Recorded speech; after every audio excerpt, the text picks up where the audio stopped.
Jordan. This video is being recorded on the late evening of Friday, December 15th, 2023. Hope you all had a great week. In this video, just going to wrap up the week and take a look ahead, focusing on gold and silver. So starting off, here we have the weekly chart. Of course, the Fed pivot is now in play. And not to trail off here into a different form of analysis, but I think the Fed and the Treasury, they're probably starting to think politically. And we know, obviously, who they want to win or who they don't want to win. And it's an election year. So it makes sense that at this point for them that they're going to turn easy and try and juice the economy a little bit, push out the recession as far as they can for political reasons. So I think that is a big reason why they're pivoting. Because if it wasn't an election year, they probably would wait to pivot. So anyway, with that, looking at gold and silver and the technicals here, first things first, when you get these big moves after the Fed and gold, I mean, we've seen the market have a big move for a day or two, and then the next week, it gives it all back and it reverses course. So that's one thing we have to be careful about. Looking at gold again, weekly chart here, weekly candles here. This is silver. These are the last levels. I mean, you got 2,100 for gold, 26 for silver. For silver, you're going to need to see a weekly and monthly close above this. For gold, I think a daily close above 2,100 is enough, but this is the weekly chart, and this is daily and weekly resistance. So it's going to be stiff resistance. So, yeah, I mean, you could see a little bit of follow through next week, but you're going to have selling as you get close to 2,100. So we closed at 2035. I mean, the low of the week was 1988. We'll round up, actually. So in the very short term, I mean, after this kind of selling, I mean, you often see a bounce, but you have to be leery of more selling coming in, the market coming back down. Again, especially after a Fed-induced rally. I mean, those tend to not really be sustained, unless there is a real significant policy change, which this could be. I mean, I'm not sure I would lean that way yet, but I mean, it's possible. So if we are going to see a rally next week, I think we would see in that scenario a few more gains. But again, selling would come in the closer you got to 2,100. Silver, I mean, again, this is such a nasty reversal, has a long way to go, close at 24.50 just to get back up to 26 and this stiff weekly resistance. However, thinking about the macro, so if the Fed's going to be easier, they're going to look to cut rates next year, and the economy is not in a recession yet, or it's not going into a recession, like let's just say it's not coming in the next couple of quarters, that's kind of a reinflationary scenario. And especially if the economy is holding up and not going into recession, but maybe inflation expectations might start to trickle up a little bit, that's the kind of scenario where silver outperforms gold. Recession scenario, gold's strongly going to outperform silver. Until gold, breaks above 2,100, gains momentum, that's when silver will really pick up.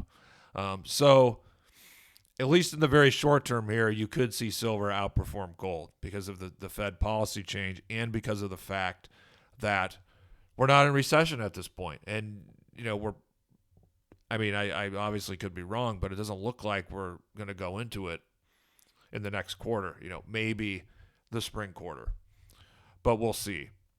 So moving on, talking about the daily line charts, again, 2,100, I mean, 2070 or 2069 to be specific. That's the highest close. I believe here is 2089. So, you get a daily close above here, and 2,100. That's going to be a breakout. It's ready to go. Same thing for silver at 26. But again, this is stiff resistance. I mean, look at it. Weekly charts really show, again, this is a daily line chart. The weekly charts really show how significant this resistance is. But in these daily line charts, you can't see that. But it's nice because these line charts give you a cleaner look. But really, here's the most important thing. So this is gold against the stock market. And guys, I've been talking about this for like almost a decade at this point. Started talking about it in 2015. And, for gold to make a huge breakout and then run to 3,000, you can't do that with the stock market going up and the economy, not having a recession. So you have to have that. I mean, what if that doesn't happen? Maybe you could see gold go to, I don't know, 22 or 2,300. You get a small breakout, and kind of this, mini melt up trade. Maybe you get a little breakout in gold, and then when everything, corrects and you get the recession, gold corrects back to 2,100. Then after that, then it really takes off. It's just one scenario. Not predicting that, just pointing out one scenario. But this is what concerns me. I mean, this gold against the S&P, I mean, holding up here.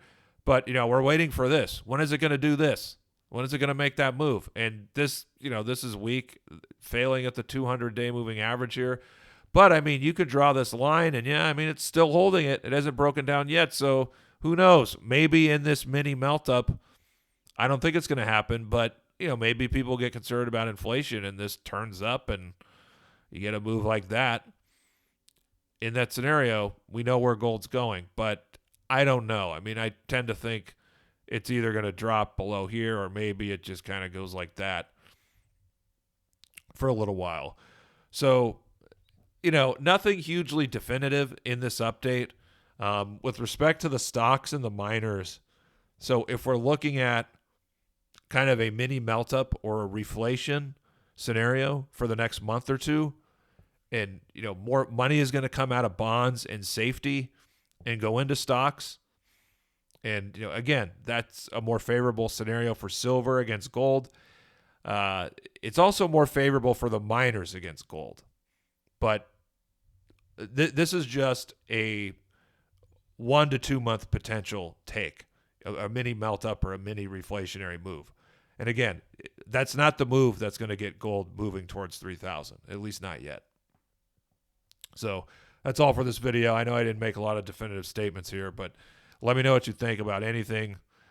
Gold against the S&P, gold, silver in the comments. Thank you so much for tuning in. Hope you have a great weekend. See you guys next week in the next video.